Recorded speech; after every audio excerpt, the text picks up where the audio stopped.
Et pourquoi vous avez menti ? Je ne sais pas, c'était le maire, a-t-elle ajouté. J'avais rendez-vous avec le maire.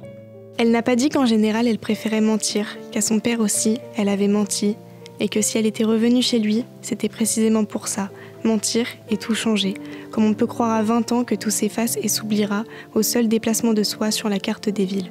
Mais aux policiers, il fallait bien qu'elles disent les choses telles qu'elles eurent lieu, telles qu'en effet, elle avait préféré ne pas les soumettre au maire, que donc, non, elle ne s'était jamais inscrite à l'université. Elle n'avait même pas terminé son lycée, et pour cause, on était venu l'y chercher à la sortie du lycée.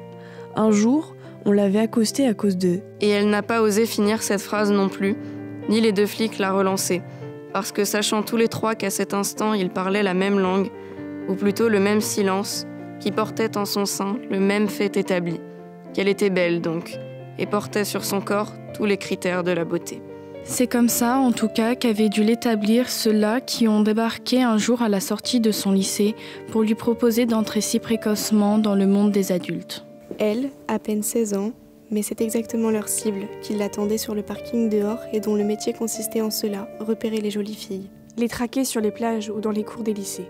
Et puis jeter dessus le filet de mailles serrées dont elles, les filles élues, si elles avaient dit oui une fois, ne pouvaient pas plus s'échapper que des chiens errants capturés par la fourrière. Laura, pas plus qu'une autre, ne sut accélérer le pas le long des grilles du lycée et leur dire d'aller se faire foutre. Quand ils l'abordèrent si frontalement, lui disant sans bargouiner « Mademoiselle, ça vous intéresserait de travailler dans la mode ?» Et elle avait pris ça pour une manière presque amusante de retenir son attention. Assez pour s'arrêter et les laisser déplier la nasse de phrases amicales. Par quoi, si elle voulait bien venir avec eux, ils pourraient faire un essai, quelques photos, juste pour voir, après vous ferez ce que vous voudrez. Et quand 2 heures plus tard, elle s'était retrouvée avec 4 billets de 50 € dans la main, forcément. Si c'était ça le monde de la mode, alors elle signait tout de suite.